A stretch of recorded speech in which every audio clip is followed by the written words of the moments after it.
Wakil Presiden Gibran Rakabuming menegaskan komitmen kuat pemerintah dalam mempercepat pembangunan di Papua, khususnya pada sektor kesehatan dan pendidikan. Penegasan tersebut disampaikan saat ia menjadi pembicara utama dalam talk show bertajuk Arah Baru Pembangunan Nasional yang digelar di Auditorium Universitas Kristen Satyawacana, UKSW, Kota Salatiga, Jawa Tengah pada Senin 26 Januari 2026. Acara ini dihadiri sekitar 1.000 mahasiswa dan Sivitas Akademika UKSW, serta menjadi ruang dialog terbuka antara pemerintah dan generasi muda terkait arah kebijakan pembangunan nasional di bawah kepemimpinan Presiden Prabowo Subianto. Dalam paparannya, Wapres Gibran menegaskan bahwa Papua merupakan salah satu wilayah prioritas pembangunan nasional. Ia menyebut pemerintah tidak ingin ada ketimpangan layanan dasar antara Papua dan daerah lain di Indonesia. Menurutnya, percepatan pembangunan di Papua tidak hanya bersifat fisik, tetapi juga menyentuh aspek kualitas hidup masyarakat, terutama kesehatan dan pendidikan. Wapres menjelaskan bahwa sejumlah program unggulan Presiden Prabowo Subianto harus diimplementasikan secara efektif di Papua. Program-program tersebut antara lain makan bergizi gratis, cek kesehatan gratis, serta sekolah rakyat. Ia menegaskan bahwa pemerintah tidak ingin program tersebut hanya berhenti pada tataran kebijakan, tetapi benar-benar berjalan dan memberi manfaat langsung bagi masyarakat Papua. Dalam kesempatan itu, Wapres juga memaparkan berbagai upaya pemerintah dalam meningkatkan layanan kesehatan dan pendidikan di Papua. Ia menyebut pembangunan dan modernisasi rumah sakit menjadi perhatian serius pemerintah. Pernyataan tersebut menegaskan komitmen pemerintah untuk menghadirkan fasilitas kesehatan dan pendidikan yang layak dan setara dengan wilayah lain di Indonesia. Selain sektor kesehatan dan pendidikan, Gibran juga menyinggung pembangunan infrastruktur di Papua. Ia menyampaikan bahwa Presiden Prabowo telah memerintahkan percepatan penyelesaian Jalan Trans Papua guna meningkatkan konektivitas antar wilayah. Tak hanya itu, optimalisasi penggunaan dana otonomi khusus juga menjadi perhatian agar pembangunan di Papua dapat berjalan lebih merata dan berkelanjutan. Menanggapi aspirasi salah satu mahasiswa Fakultas Hukum UKSW asal Wamena, Darto Melius Sergio Dabi, Wapres Gibran menyambut baik pentingnya pelibatan sumber daya manusia lokal dalam proses pembangunan Papua. Ia mendorong mahasiswa Papua yang menempuh pendidikan di luar daerah agar kembali dan ikut membangun tanah kelahirannya. Menurutnya, keberhasilan pembangunan Papua tidak akan lepas dari peran generasi muda dan SDM lokal yang memahami kondisi sosial dan budaya setempat. Talk show ini berlangsung interaktif dan penuh antusiasme. Hadir dalam acara tersebut, Rektor UKSW Profesor Intias Utami, serta Direktur Direktorat Riset dan Pengabdian Masyarakat UKSW, Profesor Hindrianto Dwi Purnomo. Turut hadir pula Wakil Gubernur Jawa Tengah Tat Yassin Maimun dan Wakil Wali Kota Salatiga Nina Agustin yang menunjukkan dukungan pemerintah daerah terhadap dialog pembangunan nasional bersama kalangan akademisi. Acara ini diharapkan dapat memperkuat pemahaman mahasiswa mengenai arah kebijakan pembangunan nasional, sekaligus menumbuhkan semangat kontribusi generasi muda bagi Indonesia, khususnya wilayah timur. Pak Presiden punya dua lembaga yang memang fokus untuk mengawal percepatan pembangunan di Papua. Ada BP3UKP, ada komite yang kemarin juga baru saja dilantik oleh Presiden, dan ya tugas kami sebagai pembantu Presiden untuk memastikan visi misi ini berjalan baik, terutama yang ada di Papua. Langsung kita bergeser ke topik yang lain nih Mas, soal Ibu Kota Nusantara. Projection pemerintah seberapa serius sih Mas? Pemerintah ini betul-betul memproyeksikan IKN ini akan menjadi sesuatu yang menjadi masa depan kita gitu Mas? Ini IKN ya, baru Desember kemarin saya ke sana. 2 minggu setelahnya Pak Presiden juga ke sana. Progresnya cukup bagus, sesuai timeline semua. PR-nya sekarang tinggal membangun gedung legislatif dan yudikatif. Di tahun ini juga kami dari Setwapres sudah bersiap-siap untuk mencicil, mengirim beberapa personil untuk berkantor di IKN juga. Jadi semuanya berprogres. Dan saya kalau ke sana tidak pernah tidur di hotel, saya tidur di rusun ASN, kemarin nyoba di rumah menteri, kita coba semua. Dan Mas Gibran kapan mau pindah? Ya kalau saya fleksibel, bisa berkantor di mana saja, di Papua bisa, di IKN bisa, di tempat-tempat bencana bisa, kita kan selalu di lapangan ya, jadi sekali lagi kita sudah instruksikan untuk memulai memindahkan staf Setwapres untuk pindah ke IKN, dan ya nanti ditunggu saja Ini tinggal kita percepat saja pembangunan untuk kompleks legislatif dan yudikatif 2028 nanti, dan ya tugas kita sekarang memastikan semua pembangunan berjalan sesuai timeline, visi misi Presiden berjalan dengan baik, dan saya ke IKN Desember, Pak Presiden 2 minggu setelahnya juga ke IKN. Ini bisa dilihat sebagai bentuk keseriusan beliau untuk menyelesaikan IKN ini. Ini datanya ini Mas, telah siap 23 tower untuk kantor bersama, ada 51 tower untuk hunian ASN Mas. Ya, itu jadi ASN-ASN yang nanti pindah ke sana juga don't worry Mas ya. Rusun, apartemen, Iya, udah siap. jalan tol Balikpapan sepanjang 71 km. Bandara Nusantara sendiri panjang runway-nya udah 3.000 meter Mas ya. Iya. Itu udah siap pesawat berbadan besar Mas ya. Sedang diusulkan untuk menjadi bandara komersil juga. Tempat ibadah Masjid Negara 98% sudah selesai. Coba ditampilkan juga. Ada sambil gereja Basilika juga 95% Mas ya. Basilikanya kemarin kita tengok juga. Ada 3 rumah sakit Mas. Rumah sakit Kemenkes, rumah sakit Mayapada, dan rumah sakit Hermina. Total investasinya 4 triliun. Dan katanya ada 59 investor yang sudah tanda tangan perjanjian kerjasama. Udah lengkap semua ya. Ya. Ini besok kalau kemarin saya suruh ini sih untuk taraweh pertama bisa digunakan. Ya. Untuk masjidnya ya. Mungkin Bu Rektor atau Prof Hindri ada yang mau menanggapi, Prof Hindri kali ya? Kan saya pernah baca berita begitu ya, IKN itu didesain akan menjadi sebuah kota yang modern begitu. Nah saya di bidang AI mungkin bisa jadi percontohan nih, kota AI di Indonesia ya, yang pertama begitu ya.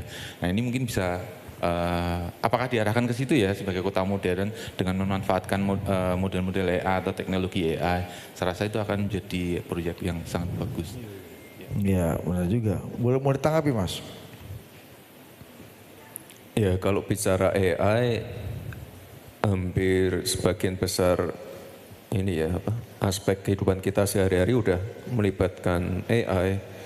Misalnya pasti nanti akan lebih digenjot lagi untuk di IKN ya. Misalnya di Jakarta ya, ini Jasa Marga udah pakai AI juga.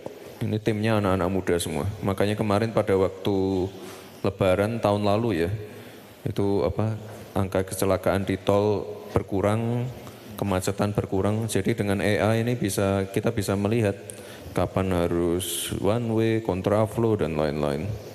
Canggih semua, anak-anak muda semua ini. Jadi ya ini udah mau ganti topik AI. Iya boleh deh sekalian. Boleh, ya, Prof. Atau Bu Rektor dulu mau ngomong soal IKN Bu sebelum kita ganti topik. Ada yang mau highlight Bu soal IKN? Kalau tentang IKN, karena kami juga memiliki gereja pendukung dari Kalimantan, Gereja Kristen Evangelis GKE Kalimantan, maka tentu saja pembangunan di sana juga akan mendukung pengembangan sumber daya manusia gereja pendukung kami yang dari sana.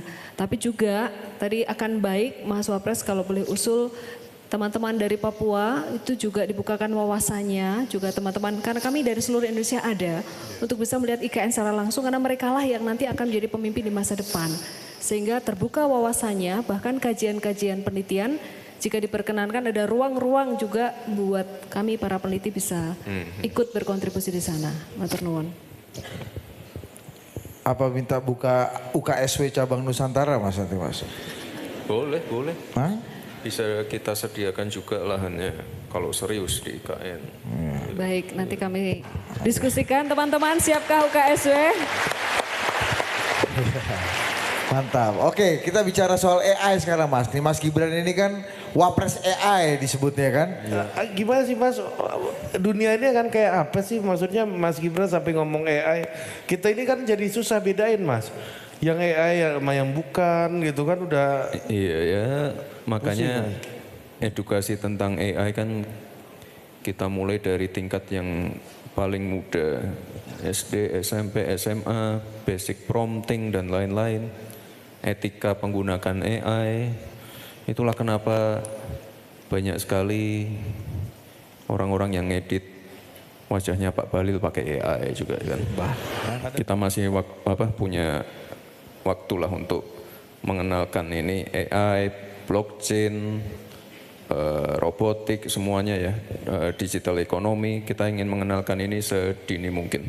Coding, ya kita bukan berarti pingin anak-anak ini jadi programmer atau apa, enggak. Kita pingin anak-anak muda itu punya critical thinking, problem solving, berpikir komputasional, ini yang pingin kita tekankan di situ. Makanya kita gencar bicara masalah AI, di sekolah-sekolah, di pesantren juga. Kemarin saya baru aja pulang dari Tasikmalaya, kita bicara AI di pesantren dan penerimaannya cukup baik, dan guru-guru, santri-santri, kiai-kiai semuanya mendukung juga. Nah ini nih, AI di pesantren. Dan saya kira ini udah waktunya lah untuk anak-anak muda banyak tampil, banyak mengkreasikan inovasinya, lebih adaptif. Nah ini baru 4 hari mereka udah bisa bikin kayak gini. Jadi saya kira ya progresnya cukup baik lah ya. Ini untuk sekarang pelatihan AI oleh Microsoft udah 15.000 peserta Mas di 1.300 madrasah dan pesantren. Iya, targetnya 50.000. Iya. Jadi ini kita genjot terus. Di SMA juga, di lab school, SMA 66. Iya.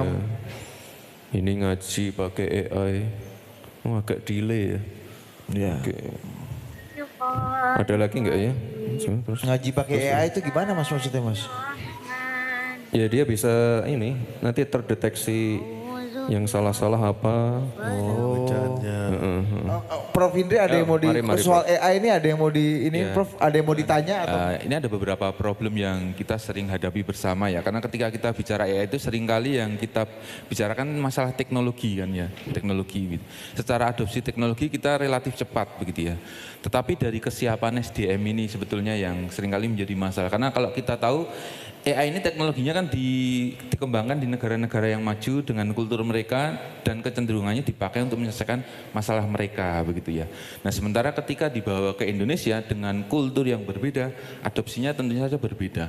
Nah ini yang saya tanyakan, kira-kira bagaimana pengembangan ekosistem AI ya, itu ya yang dilakukan oleh pemerintah ini supaya tidak hanya kita bicara melalui teknologi tetapi juga SDM-nya gitu ya. Seperti tadi mungkin disampaikan ada pembelajaran AI mulai level dasar. Saya rasa ini pendekatan yang bagus begitu ya.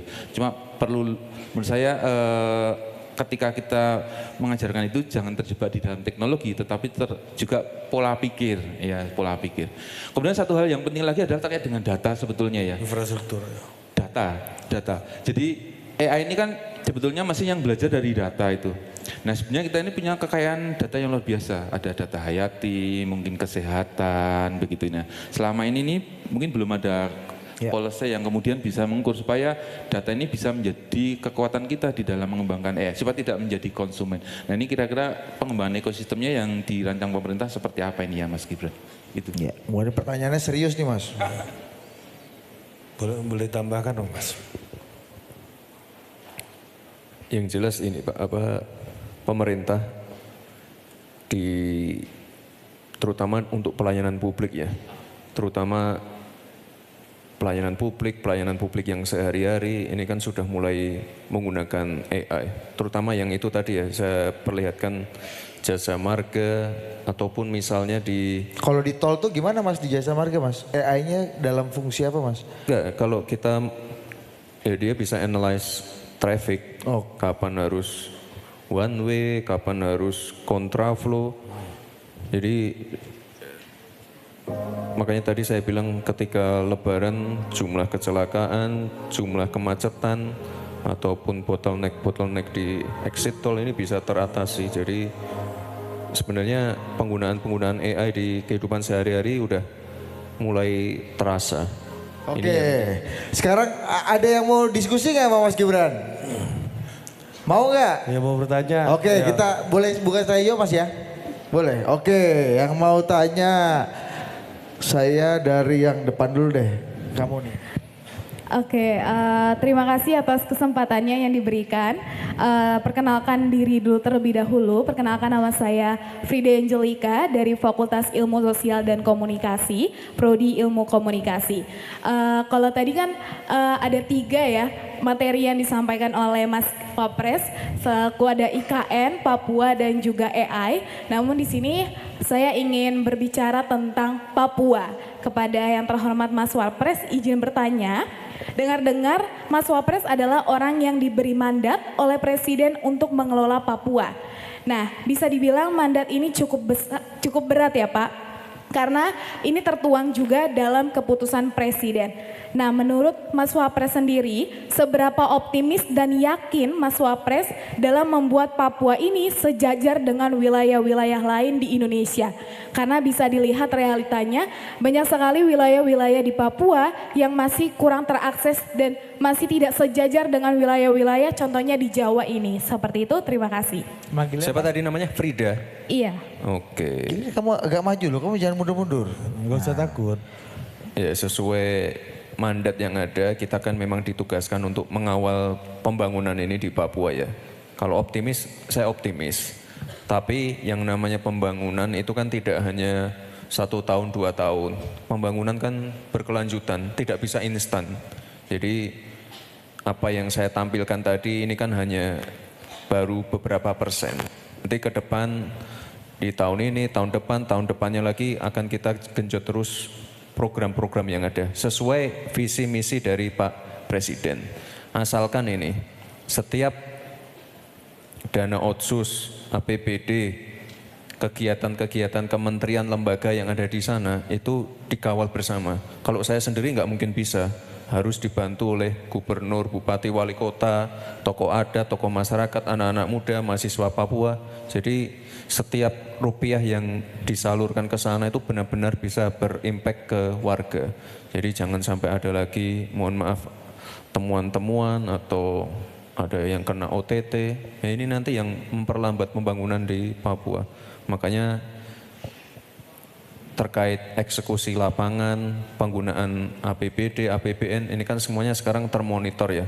Udah ada versi digitalnya juga. Jadi ini saya harap teman-teman Papua yang ada di sini ikut mengawal, ikut memonitor, ikut mengevaluasi, ikut memberi masukan terkait pembangunan yang ada di Papua. Sekali lagi, pembangunan itu nggak mungkin 1 tahun, 2 tahun selesai, enggak. Ini berkelanjutan semua. Seperti yang ada di IKN tadi, nggak mungkin hanya berhenti di pembangunan fisik saja. Yang non fisik kan juga harus dikebut.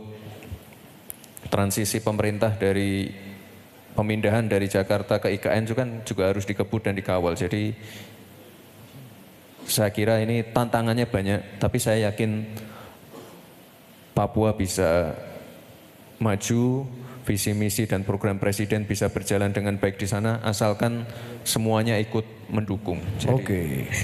Pertanyaan saya Pak Wapres, berbicara mengenai digitalisasi dan AI. Tadi Bapak sempat juga mention bahwa Indonesia ini sebagai negara berkembang, kita memang dilihatnya sebagai market.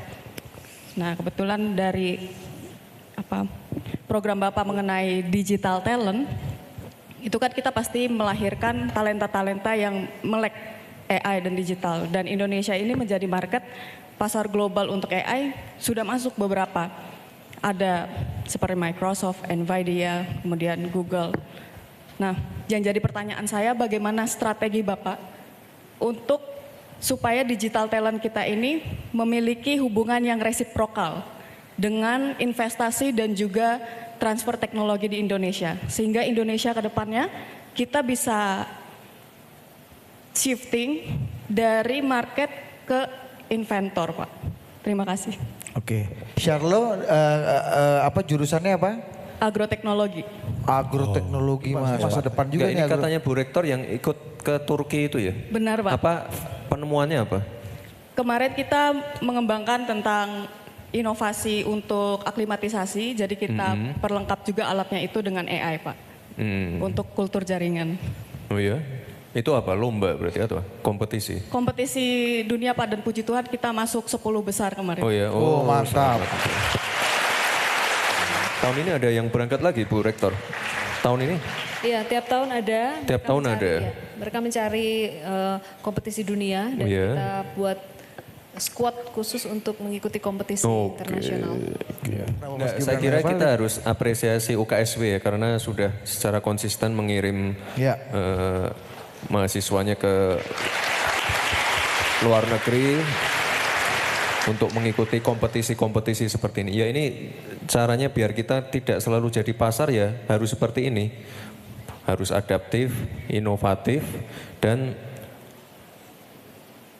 inovasinya jelas dan punya impact untuk kalau tadi untuk pertanian ya. Kita tiap tahun selalu memonitor anak-anak yang berprestasi atau penemuan-penemuan yang inovatif seperti ini. Kalau tahun lalu anak SMA sih, itu juara juga di Turki. Dia pernah saya posting di Instagram juga. Dia ini juara nomor 1 kalau nggak salah. Itu mesin robot pembersih terumbu karang. Jadi itu saya kira sangat baik sekali ya. Dan kalau sekarang di pemerintahnya Pak Presiden Prabowo ini kan lagi gencar-gencarnya swasembada pangan ya. Jadi penting sekali untuk pemanfaatan AI, misalnya untuk mengecek pH tanah, lalu drone untuk penyemprotan misalnya pupuk atau pestisida.